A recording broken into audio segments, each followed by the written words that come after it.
Like many other women in 2020, I gave birth at the height of the pandemic. And like many other Americans, I was forced to go through a serious medical procedure with no social support at my bedside. So the thing about my story is the lengths that I went to prevent this from happening. I saw this coming, did everything I could think of to ensure the outcome I wanted. My husband present at the birth of our son, not to be separated from my baby, and in a series of my best efforts gone wrong, that is the outcome we didn't get. This is the story of that birth, of the ironies along the way, and of how, in the end, I found meaning in living through one of my worst fears come to pass. That's a great intro, isn't it? I thought so. I'm interrupting here because it was only after recording that I realized this story isn't over, not completely. I've written this birth story a dozen times, as unpublished articles, unrecorded versions of this podcast, as a letter of complaint to the hospital. That one went unanswered. At first, I could barely write about it. Immediately afterwards and the rest of the day, things would just be off. After 2 years, it's gotten easier to talk about, but it still isn't easy. The last time I attempted to tell this story, I recorded in Advent. That is the version you're going to hear today, with the addition of this preface. I thought things were better. I thought any trauma was probably mild and was fading with time. After recording the story you'll hear today, I talked it over with my husband one night. We were out on a date. I thought it might add something to the podcast to interview him, to get some sound bites from his perspective. We never made it that far. Having that conversation, reliving that experience, it ruined our date. A year and a half later, and the pains of that experience have cut us in ways we can't really explain. Not logically. I never released the episode. Fast forward 6 months to today. I am 30 weeks pregnant, and the closer we get to birth, the more clear to me it is that something inside has gone deeply wrong. I can't fix it. I can't undo it. The best I can do is learn to live with it. For me, that means offering my story, our story, as subject for reflection. I've had a wonderfully blessed life, not without its ups and downs, but up until now I can say that nothing has happened to me that left me broken in ways that couldn't be fixed or unwound, except this. I can't enter an OB's office without my chest tightening and tears swelling into my eyes. 2 visits ago, I had a brief but humiliating panic attack at the office. I view everyone, nurses, receptionists, ultrasound techs, with deep distrust, doctors most of all. I'm even beginning to feel suspicious of my doula. I know these feelings aren't rational, but I can't control them. I'm desperate to give birth at home or a birth center anywhere but the hospital. Unfortunately, they won't take me. I'm what you call a complicated case. I have blood clotting conditions that make pregnancy and childbirth especially dangerous. My last birth was a C-section, which ups the ante on the danger factor this time around. The irony is that I used to love the hospital. Well, okay, maybe love isn't exactly the right word, but I felt safe there. I trusted that the staff had my best interests at heart. Those feelings are gone, and I can't go back. And maybe after hearing this, you'll think, oh, she's just being dramatic. Maybe. But I hope that in sharing this, we will stop saying all that matters in a birth is a healthy mama and healthy baby. That is not all that matters. Those criteria are the bare minimum, and we should refuse to keep the bar so low. But that is a topic for another time. A book chapter, perhaps. Perhaps chapter 6 of Reclaiming Motherhood from a Culture Gone Mad, available now for pre-order. How's that for a segue? In the meantime, let's get back to the story. In early March 2020, I found myself sobbing in the kitchen. I had just begun my 3rd trimester, and the latest pandemic updates echoed off the television. Women in New York were being forced to give birth alone. Catching my breath, I steeled myself against the fear bearing down on me. I would not let that happen to me. I would rather give birth without my doctor than without my husband, I kept telling people. And that is what I prepared to do. Despite high-risk factors making me a poor candidate for home birth, I had a midwife on standby. I still have all the gauze, mesh underwear, everything that they give you at the hospital, still wrapped in plastic under my sink. We shut ourselves down the week before the whole country locked down, a day after unknowingly celebrating what would be our last Mass inside a church for so many months. I still wonder what the Walmart checker thought seeing me hugely pregnant with a toddler in tow, pushing 2 carts brimming full of groceries through her checkout stand as we prepared to fill our freezer in the garage with supplies that would last us through my due date in May. I wonder what she thought a week later when the shelves were suddenly empty and toilet paper a hot commodity. We quarantined for months, didn't even let our kids see their grandparents. All of this preparation was not out of fear of the virus so much, although that was a concern at the time, so much was still unknown. It was fear of being separated from my husband and from our baby after he was born. My OB assured us that as long as we were COVID-free, that would not happen. No need for a home birth, she reassured me with a smile. She explained the hospital's policy. They would test me for the virus while in labor, and my husband could join me when it came back negative. I had given birth before without an epidural, and I wanted to do that again. I was skeptical about my own ability to do that without my husband, but I figured I could handle the 40 minutes laboring alone until the rapid test came back. And so we did everything possible to guarantee the results of that test. When I did go into labor 10 days before my due date, I went to the hospital on the earlier side to ensure we had enough time for that test to come back negative. I did not want to be alone during active labor when the contractions became too intense to think.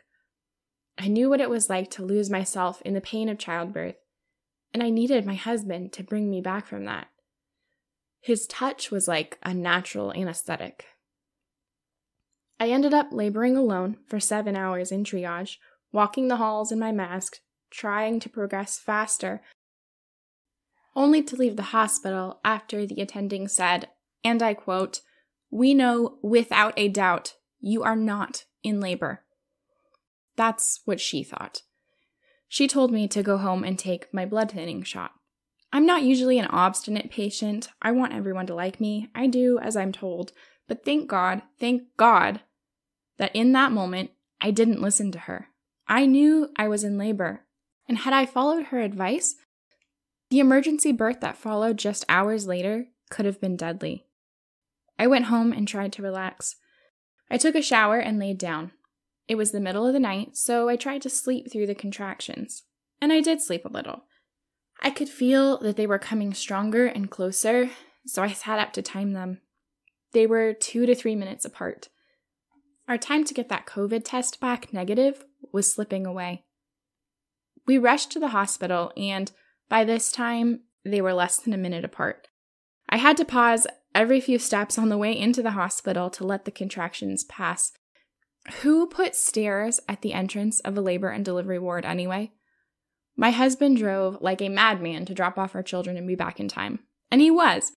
But the staff asked him to wait in the hallway because my COVID test results hadn't come back yet. He was still standing there, deciding whether to try to force his way in, when the nurse came out to inform him he'd missed it. What had happened was they had done one last scan to check that the baby was in the right position. He wasn't. In the few hours I'd been home, he flipped. After weeks of being head down, here was the moment of truth, and now he was breech. Instead of the drug-free delivery I'd planned, I was headed into an emergency C-section. My blood clotting conditions make any C-section especially dangerous for me, but now, with my water about to break any second, that was my only option.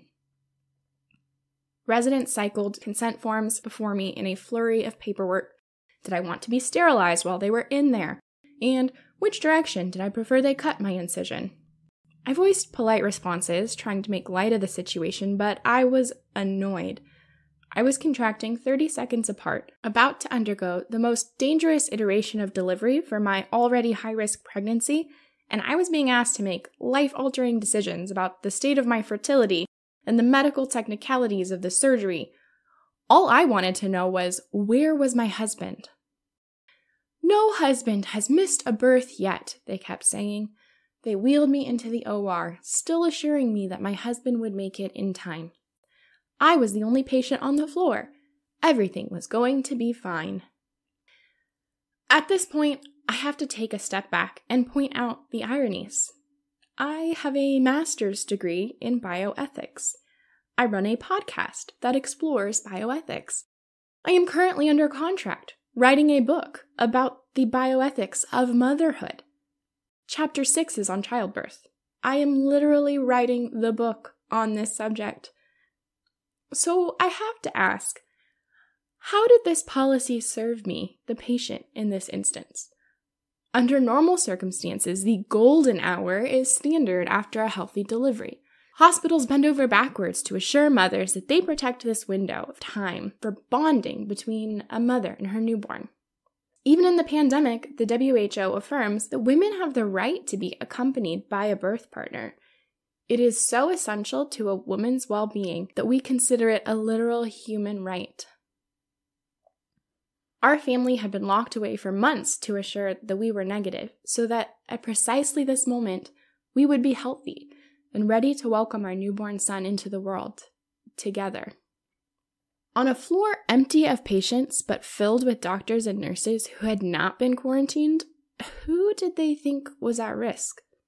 With my risks of postpartum anxiety and depression skyrocketing with every traumatic curveball, and my newborn son's risks of difficulty feeding and bonding exacerbated by forced separation after the birth, who was this policy protecting?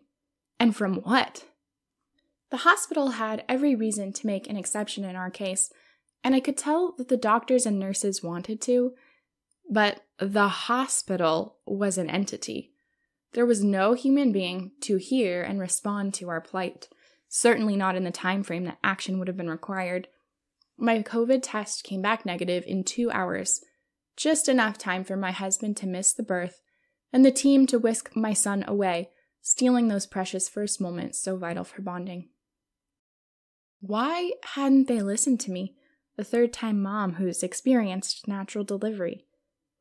Why didn't they test me the first time I came in that day? And how many other patients in this pandemic have been stripped of something unnamably precious in the sacred moments of life fading out or coming to be? The obvious takeaway, of course, is the tension between safety and freedom. With so many people dying in isolation, what of our humanity are we sacrificing? And who are we keeping safe? We heard this tension echoed after 9/11 with increased security measures. We've beaten the mask-wearing horse to death. And, of course, now Americans really have had their freedom stripped away in the form of vaccine mandates that offered dubious claims of protection in the first place. What are we willing to sacrifice for the sake of keeping people safe? Where is the line where we become so safe that we stop living? Which dimensions of the human experience are we willing to sacrifice in order to keep living? But for me, the more important takeaway is about control. How the amount we have is so much less than we think it is, and how, in the end, that might not actually be such a bad thing. I spent so much time and effort worrying over this one outcome, only to have everything happen exactly the way I'd feared. And yet, what if I hadn't been so distracted by my contractions when we left for the hospital that second time? What if I'd let my fears rule, listened to my need for control, and stayed home to deliver our son there? We didn't know he was breech. We might not have known until it was too late. I would have been rushed to the hospital by an ambulance for the same procedure. I still would have been forced to give birth without my husband, but the medical circumstances would have been even more dire than the emergency I actually faced. Disasters are part of life. We can't prevent them, at least not all of them. Things are going to get wrecked, whether we try to control them or not. Realizing this is actually quite freeing. Sometimes people ask, what's the worst that could happen? Well, we don't actually know the worst that could happen, and we might never know. rather than worrying over the worst that could happen or trying to control every tiny detail, which is a futile effort anyway, what if we focused instead on the beauty of the moment and the people in front of us? People like the station nurse who noticed me grasping my rosary in the hallway and called me over to ask if she could pray for me and if she could text her rosary group to pray for me as well. Or how about the fact that while they took away the saint medal I had brought for comfort, the only tangible reminder that I wasn't alone in this, as strangers cut into my body, I was able to keep this rosary because it was plastic, my daughter's glow-in-the-dark trinket I had stashed away in my purse. Or how about the retreat that I went on and that last Sunday Mass before saying goodbye to the outside world? It was supposed to be silent, but the women there kept breaking the rules, even the nuns, to pass me notes of congratulation, touch my belly, or whisper well wishes in hushed tones. So many of them promised to be praying for this birth. One of them even bought me a card from the Retreat Center gift shop with a St. Gerard prayer on it. He's the patron saint of women in labor. A man, go figure. Total strangers had committed themselves to caring for me spiritually during these exact moments. I had been so anxious to prevent giving birth alone. I even thought I was alone, but really, I wasn't. Not even close, I realized, as these memories came back to me in the following weeks. And maybe this message I'm peddling can be boiled down to looking on the bright side or clinging to rose-colored glasses. Maybe. But what I do know is the inner turmoil and anxiety of grasping at control that is ultimately illusory, versus the freedom of surrender and acceptance. The serenity of accepting what I cannot change, which makes me think of all the people in 12-step programs who are also trapped in a different kind of way, who, in precisely this posture of surrender, find freedom from their addictions. And I know that I'm onto something deeper than just putting on a positive filter. I'm pretty good at trying to change things. Before this, I'm not really sure I believe there were things I could not change, or that there might really be freedom in accepting them. This bonus episode is coming to you in Advent, and I think the timing is fitting in ways that go deeper than the fact that it's a story about preparing for birth. Because Advent also serves to remind us about a different kind of preparation that really spans our whole lives. It's the preparation for eternity. It's a reminder that what's here and now won't last forever. It's not meant to. And this is where a call to surrender comes in. It's not the same thing as simply letting go and allowing the universe to take over. It's not passivity, it's receptivity. Because as Christians, when we surrender, we give ourselves over to the one who made us. We recognize that he has a greater plan for us than we have for ourselves. We don't surrender to just anything, to indifferent forces manipulating the universe. We trust love itself. We believe his promise that in all things, God works for the good of those who love him, and maybe that's not our temporal good. So when we find ourselves trapped in fear during this pandemic, fear for our bodily lives, fear for our livelihoods, fear of our neighbors, fear of our government, fearful of being left unprotected by a vaccine, or fearful of that same vaccine and its unknown effects, let us really listen to the Gospels this Advent. Zechariah, be not afraid, for your prayers have been heard. Mary, be not afraid, for you have found favor with God. Joseph, do not be afraid to take Mary into your home, for the child conceived is of the Holy Spirit. And the angels to the shepherds, be not afraid, for I bring you good news of great joy. Let these angelic echoes resound. We may indeed be walking in darkness, but we have our great light. Whatever we are asked to endure in the here and now, whatever joy we receive in this present moment, none of it, not even death, has the final word. All will be well, As our growing baby's namesake, Chiara Corbella Petrillo reminded her own infant son in a letter before her death, "We are born into eternity, and we shall never die."